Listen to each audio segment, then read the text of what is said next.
Hi, everyone. Matthew DeSantis here with NYRA Bets, here with a preview of this Saturday's two graded stakes races taking place at Keeneland, and that is the Hagyard Fayette and the Bryan Station Stakes. Now, before we get into those two race previews, I want to make sure to remind you to press that like button and subscribe to the NYRA Bets YouTube channel. We have a lot of content for you coming, and subscribing is completely free of cost. It just notifies you every time a new video gets released, and we have so many more videos coming down the pike for the Breeders' Cup. We already have plenty up here. We have trainer-specific videos up on Bob Baffert, on Bill Mott, on Steve Asmussen, looking at their historical success and their 2024 contenders. We have a preview of the pre-entries, taking a look at the potential fields in each of the 14 Breeders' Cup races. We have top 5 videos. We have Del Mar and Breeders' Cup specific track stats. We also are going to have capping the card this week for Belmont at the Big A. So plenty of content for you here on NYRA Bets YouTube. Make sure to press that like and subscribe button today. And I'd be remiss if I didn't mention we have some great promotions on NYRA Bets as well. Make sure to sign up for NYRA Bets when you have an opportunity to do so. And we have a $200 match bonus and a $25 free bet as well. So make sure to go over and sign up for NYRA Bets if you haven't already. A lot of great content there, all free in terms of all the content up there, the race previews, the track stats, the whole 9 yards. We want to connect players to the best information in the game. All right. Well, listen, let's talk a little bit more about these two races taking place closing weekend at Keeneland. Always a little bit of a sad time to see Keeneland Fall go. It feels like it was just here starting, and now it's already gone. And we're going to go over to Churchill and then eventually to Turfway. That's going to be a lot of fun. Love playing some Turfway Park over the winter. But I had to change out of my purple that I've been wearing for the Breeders' Cup. Got to wear a little bit of Keeneland green here for that final weekend. But two really nice races and two really strong fields, I think, and very competitive races. And I think from a betting standpoint presents a lot of opportunity. We'll start with the first one, the Hagyard Fayette Stakes, going 1 1/8 for 3-year-olds and up on the dirt. It's a field of 10. Couple of notable horses in this race, and we'll get to your morning line favorite hit show, but I do think it's notable that the number 2 Tumbarumba is in this race and entered only because this horse is also entered in the Breeders' Cup Mile, a dirt mile, I should say. So, likely a point here, it looks like. And that would obviously change things up a little bit in your Breeders' Cup Dirt Mile, potentially change the size of that field, have some impact on it. That's shaping up to be kind of an unusual field in that Dirt Mile. So we'll see how that shakes out. Could end up being just kind of a seize the grave versus national treasure type of race. But like I said, that is a video for another day. You obviously need to start with your morning line favorite hit show. And this is a horse that, a lot of people remember, obviously, from running 5th in the Kentucky Derby. And I think running a really good 5th and coming up just no short to Lord Miles in the Wood Memorial up here in New York. And this was kind of Brad Cox's New York horse and had, sent him up here, won the Withers, won impressively that day. I remember that. That was a really good performance. I wasn't even working at NYRA yet. I remember just watching that as a fan and just being really impressed. Like I said, came up no short of winning the Wood to Lord Miles, and then went and ran what I think most of us thought was a pretty good 5th place in the Kentucky Derby. Kind of made a move to be sitting pretty close to the pace in that Kentucky Derby. Everybody else really faded back. Hit show, kind of kept on for 5th. Everybody remembers the big effort from Two Phils. I certainly will not forget that anytime soon. I love that horse. But Hit show had a nice effort that day too, coming out of the number 1 post as well. And I think a lot of people were really high on him going into the Belmont. Didn't really deliver, finished 4th that day. And then, just the wheels kind of came off. The Jim Dandy, the Oklahoma Derby, just didn't really do much. And Brad Cox puts him to the bench from September until May. So gives him a nice, 8-9 month layoff. And then brings him back. And it's been interesting, brought him back at Churchill and ran well and won a $100,000 optional claimer. Immediately steps him up in the Cornhusker at Prairie Meadows and doesn't not run well at all that day as your 9-5 favorite in that race. Finishes 7th actually in a 10-horse field, well back of Red Route 1 and Unload and Velociter and a few others. But then gets right back on the right track at the West Virginia Governor's Stakes at Mountaineer. Now, notable that he was able to run with Lasix in that race because it was in West Virginia. Just he was able to run with Butte the race before that. in Prairie Meadows. Not that that helped at all. But then goes and wins the Lucas Classic last time out over a sloppy track. And listen, sired by Candy Ride, of course he likes a sloppy track. That's not a surprise. Is always able to kind of have that effective tracking trip. Doesn't need the lead, likes to sit kind of close, makes it run, dueled and beat Cook Creek, who's a nice horse, beat Rattle N Roll, who we'll get to in a second in that race. Did it without Lasix and ran a career best, or tied for a career best, 99 Beyer speed figure. He's an interesting horse because he's 2-1. He breaks from the number 8 post, which is not disqualifying by any stretch, but he's got to work out a little bit of a trip from there under the ride of Florent Giroux. I will say, betting against Brad Cox at Keeneland has just been a tough go of things. I mean, the guy's won 39% of his entries this meet, 12 for 31. Now, I will say, if he's not winning, he's not really hitting the board. And it's interesting, 12 for 31 winning, only 16 for 31 hitting the board. So, like I said, if he's got a winner, they're getting the job done. But if not, they're not. He's also got a lot of horses finishing off the board. So, interesting dynamic there with Cox at Keeneland. But he's going to be up there, sitting probably a more of a mid-pack trip, as you would imagine. There's not a load of speed in this race. You go through, this is not, a race that has a preponderance of speed by any stretch of the imagination. I think that's why a lot of people might end up looking at a horse like Tumbarumba, the number 2 for Brian Lynch. The problem with this horse is he just finishes second. I really like this horse. He's a hard-trying horse. Lynch is having a very nice Keeneland meet as well, 29%. And keeps Louis Saez up, who's been aboard 4 of the last 5 times out. He does have a win in the Fred Hooper down at Gulfstream Park doing a 1-turn mile. And, finished second by a neck in that Ghost Sapper to Il Miracolo, going a mile and a 16th. I bring that up just because that was that mile and a 16th. He's done a mile and an 8th twice before. He's finished third by a head and second. He's an incredibly reliable horse. I mean, if you look at his Beyer speed figures, the last 8 or 9 times out, 92, 96, 96, 97, 97, 95, 95, 96. You know what you're getting with Tumbarumba. He's not going to turn in a bad effort. He's 6-1 on the morning line. You might go, that's a pretty good price. And it is. He doesn't win enough for me. And he kind of always, even when his one win was by a nose, and then he loses by a nose, loses by a neck, loses by a length, loses by a length and a half. Maybe going a little bit longer is good. Like I said, there's not a lot of pace in this race. So if Saez is able to get this horse out, you go through and look at the field, Trademark's not going to go from the inside rail. He'll be happy to sit kind of that pocket trip, but he's not going to go and contest for the lead. And that's a horse that I think has regressed badly since winning the Clark back last November. It has just not come close to recapturing that form in any of his 2024 races. So it's hard for me to consider that horse, especially 10-1. That horse, I feel like, should be 15 or 20-1. Uno Mas Bourbon is a horse that's more of a mid-pack horse. War Campaign, who I do think is an interesting horse, has some tactical speed, but is more of a tracking horse. Bolsey is, has some speed, but again, is more of a tracking horse. Rattle N Roll, who we'll get to in a minute, is more of a deep closer. Heroic Move is more of a tracker. Hit Show, as we talked about, is going to track. The X factor potentially is the number 9 Grand Aspen. And this is an interesting horse for me, 10-1 in the morning line. I don't know what to do with this horse. If I'm putting together horizontal tickets, I'm a little afraid to leave this horse out. And you might go, why would you be afraid to leave this horse out?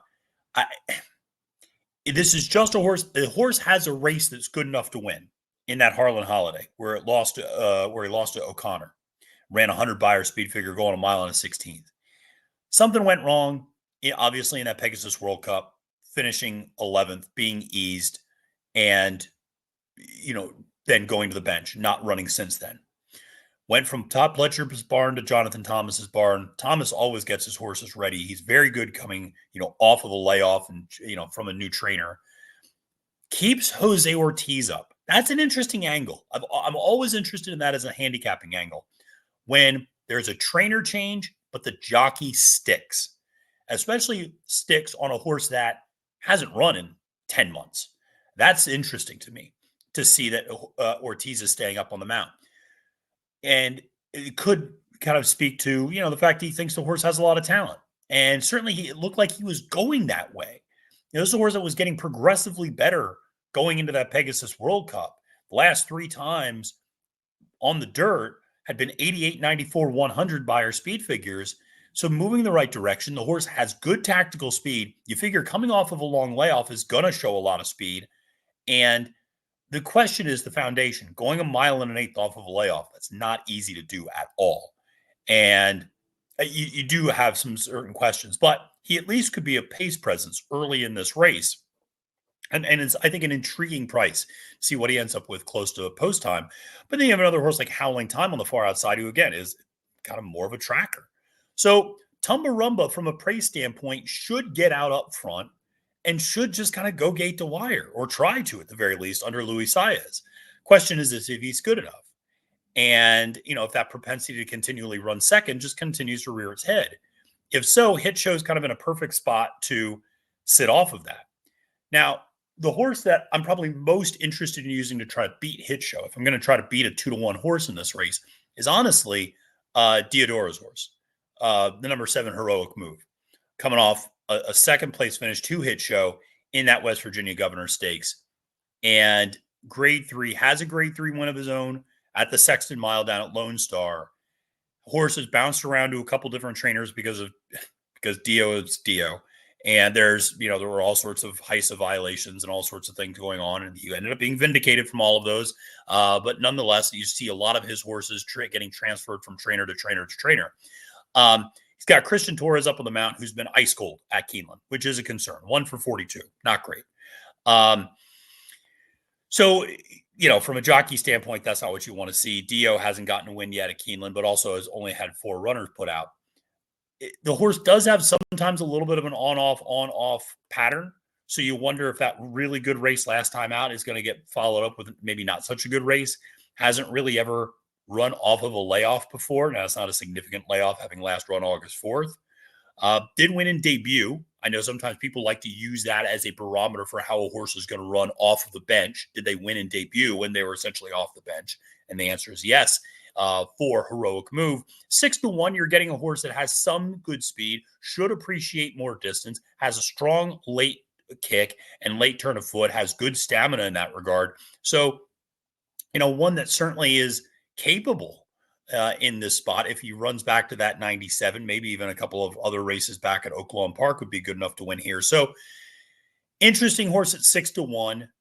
And the other horse that I would probably use if I'm, again, going to try to beat Hit Show is the number 4 War Campaign, who's second back from a little bit of a layoff, finished second to Mr. Wireless on a $175,000 optional claimer, which you might as well, basically a stakes race. I mean, you don't run for that sort of money very often.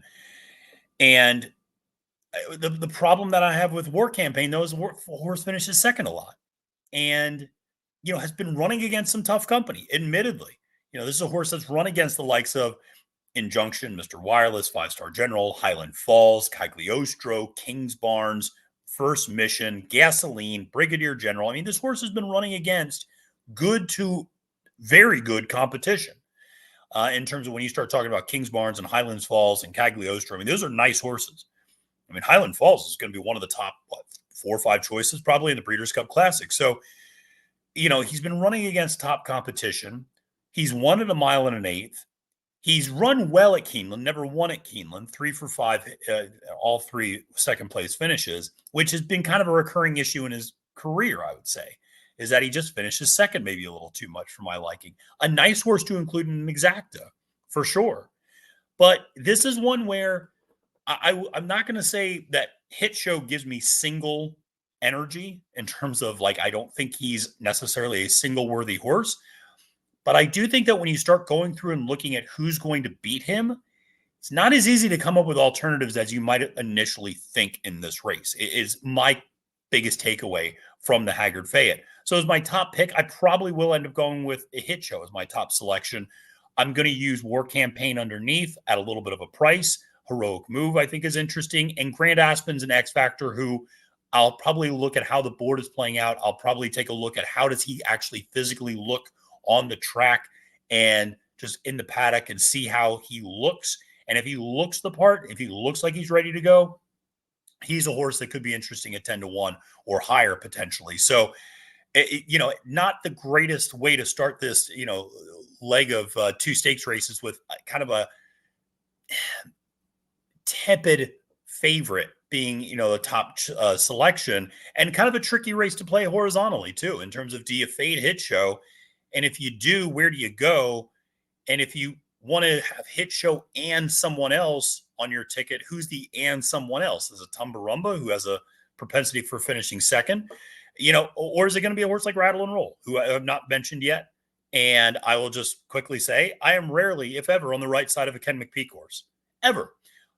Hilariously, the one win that McPeek has at Keeneland, by the way, he's 1 for 30. The one win he has at Keeneland was with a horse that I was fading that day. Fantastic. Again, I will always be on the wrong side of a Ken McPeek horse. It's just a curse that I have in my life. Second back from nearly a year layoff, ran third in the Lucas Classic, 2 Hit Show in Cook Creek. Made up ground late in that race, not enough to obviously win, but showed ability to make up ground. Brian Hernandez Jr. up. This is a horse that you go back to his races last year. He was on a roll last year. He was, he won the Ben Ali. He won the Pimlico Special. He won the Blame. He finishes second to West Willpower in the Stephen F. Foster. And I thought, hey, he's going to be my pick in the Jockey Club Gold Cup. He promptly finished 6th in that race. Then he goes to the Lucas Classic, finishes 4th, and then goes to the bench for almost a year. Comes back and runs that 93. In the past, he's run pretty well off the bench, and he's continued to improve after those efforts. So this is one who, could kind of continue to take a step forward in that second start out for McPeek, who, like I said, has been ice cold at Keeneland, though, is my biggest concern. So interesting first of the 2 stakes races. Let's go over to the Bryan Station Stakes, going a mile for 3-year-olds on the turf, a field of 12. Really nice field. We'll start with your morning line favorite, which is Trikari on the number 11 post position. And if you look at just buyer speed figures, this horse really stands out over the field, having run a 98 in the City of Hope last time out, going against older, now dropping back against his fellow 3-year-olds.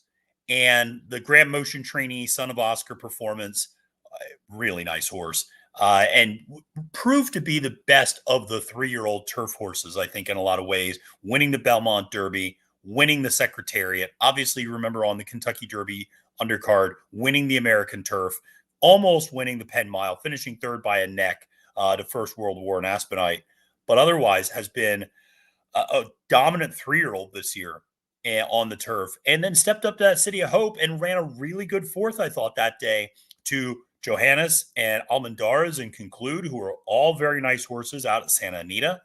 And you got to love what Grand Motion did, which was, let's see if he's good enough to maybe go to the Breeders' Cup. Okay, maybe he's not quite at that level.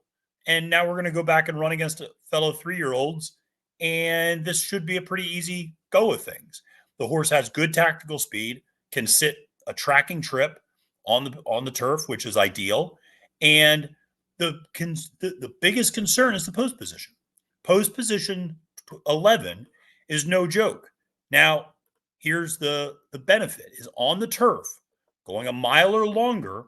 We have seen 2 horses win at this Keeneland meet from post position 11, 2 for 24.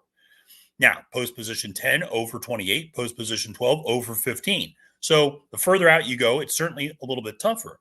Meanwhile, the inside post has been ideal, and that transitions to the number 1 horse, Neat. Going a mile or longer on the turf, the number 1 post has won 9 of 33 turf races, or 9 of 33 entries. That is impressive. 27% of your winners have been coming out of post position 1 during this Keeneland meet. That's incredible. And Neat is a horse that, has ability, has a grade 2 win at the Hall of Fame, has a grade 3 win in the Manila, has another grade 3 win in the Transylvania over this turf course at Keeneland. If you believe in speed figures, he's too slow. If you just look at results, it would tell you the horse absolutely has a chance. It's going to be able to save all the ground. Junior Alvarado up on the mount, and has a versatile running style, is what I'll say. He sat close to some paces before. Up in New York, he sat close to a rather slow pace in that Manila, which was admittedly a smaller field. He's gone gate to wire before in the Texas Turf Mile. So he can do a lot of things, but he also can come closing from off the pace. That's what he did last time out in the gun runner at Kentucky Downs. He was sitting almost last and made up a furious move, finishing third, ultimately to Brilliant Birdie and Hershey, who were both in this race as well. 8-1 on the morning line. Rob Atras is the trainer. Doesn't enter a lot of horses down at Keeneland, but this one, again, has ability. The question is, do you believe the speed figures? And if you do, he's 10 points away from Trikari. And he's quite a few points away from even a horse like My Boy Prince or the Brilliant Birdie, who beat him last time out in that gun runner. And that's an interesting horse for Cherie DeVaux. Brian Hernandez Jr. aboard. Brilliant Birdie, 7-2. He's your second choice. And this is another one with some tactical speed to be able to sit kind of that tracking trip, that kind of mid-pack to tracking trip, and was able to handle the ground at Kentucky Downs going a mile, and has won at Churchill Downs going even longer. It had never run at Keeneland before. Cherie's had a good meet at Keeneland as well, 4 for 15. Brian Hernandez Jr., not so much at Keeneland, only 2 for 45. Now, a lot of that's tied to the fact that McPeak has been ice cold, and he's, of course, McPeak's number one guy. But listen, Brilliant Birdie is 4 for 6 winning in his career. Second in the Secretariat to Trikari. So that's notable. And then lost in debut. And I'm willing to forgive that effort easily. So the only real loss was to Trikari. And by the way, he went off as the favorite that day. Went off favored over Trikari in that Secretariat at Colonial Downs. So this is a horse that bettors tend to support. You're getting 7-2 now. Probably will stay around that price because Trikari is going to be your favorite. So if you like an alternative to Trikari, certainly Brilliant Birdie makes a lot of sense. Coming out of Kentucky Downs, I'm always a little concerned about how runners do coming out of that track. But this is a horse that's handled the turf at a few other places as well, notably at Churchill. And like I said, it's a barn I trust, and the workouts have been outstanding.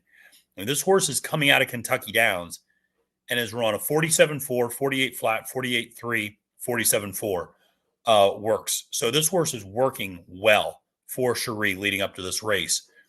Could be sitting on a big effort, and like I said, would not have to take a big step forward to make an impression. From a pace standpoint, it's going to be interesting to see who goes to the front because you have a couple of horses stretching out, but they're not naturally front-end horses. So you have a horse like Mansa Musa, who's going from 5.5 and 6.5 furlongs to a mile, but that's a horse that likes to come from off the pace. Same thing's true with the number 9, Evade, for Mike Maker, who's been just as cold as McPeak this entire meet. He's 2 for 37. I think he's at 4% in the Commonwealth of Kentucky over the last 3 months, between this and Kentucky Downs. He's just been ice cold. And this is a horse that came in a little bit behind Mansa Musa in that Franklin Simpson Stakes last time out at Kentucky Downs. But this one has never gotten a mile before, has run over in Europe. Now the second start in North America. Might really appreciate the Keeneland turf in some ways, and going over maybe flatter ground should be able to get the mile. And this is something I talk about a lot. But when you see a European horse come over, usually they can get an extra furlong. This is a horse that's gotten 7 furlongs in a stakes race, maybe be able to stretch out to 8 furlongs. We'll see. But this is one I think interesting at 6-1. I don't necessarily love that price for an ice cold barn. Does get Tyler Gaffleone up, who's been red hot. But a lot of that's tied to the fact that he's been riding for Brendan Walsh, who also has been red hot. So when you look through this field, again, Trikari makes a lot of sense, but I could understand why people are worried a little bit about the post position. Neat needs to get a little bit faster, but has everything else on his side in terms of the post position.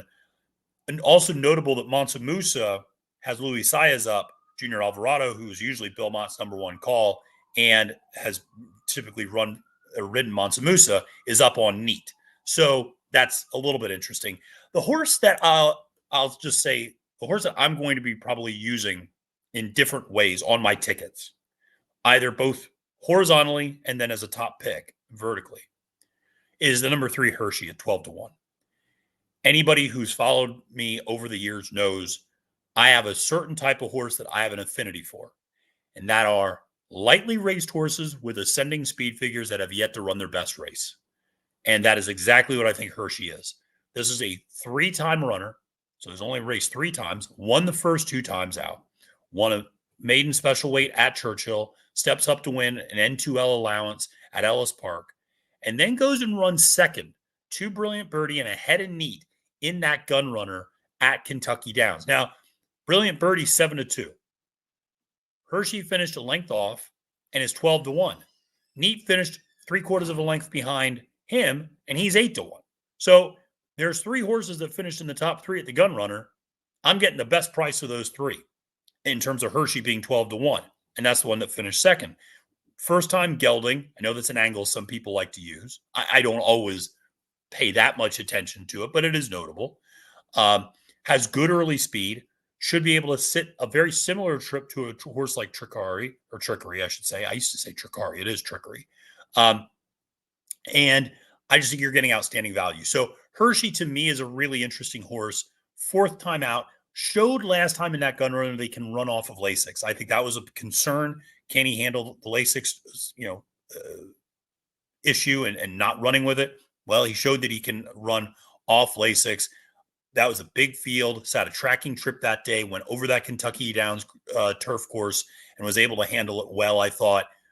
I just think this horse at 12-1 presents outstanding value. So Hershey, for me, is a horse that I'll probably be using to try to beat a horse like Trikari. And it's going to be a fun race. I'm just a little concerned about Trikari in terms of the outside post position. One of the things I will say, Johnny Velasquez off of that horse, Manny Franco on that horse. Now, Manny Franco rides for Grand Motion regularly, but Johnny V has been up on Trikari quite a bit for some of the big wins, now off for this particular race. So this is a fun race, and I think you can catch a little bit of a price here because I think the 11 post might be a little bit tricky for Trikari. I didn't mean that pun to happen, but it just did. Listen, folks, really appreciate everybody tuning into this Keeneland Saturday Graded Stakes preview. Make sure to press that like and subscribe button before you sign off today. Really appreciate everybody's support and the kind words for all of our great Breeders' Cup content that we have. Remember to sign up for NYRA Bets if you haven't already. We have a lot of great promotions. Obviously, that $200 match bonus and a $25 free win bet. But we also have some great Breeders' Cup promos coming up as well. My name is Matthew DeSantis, wishing you a great and prosperous day at the races and reminding you, friends, it's now post time.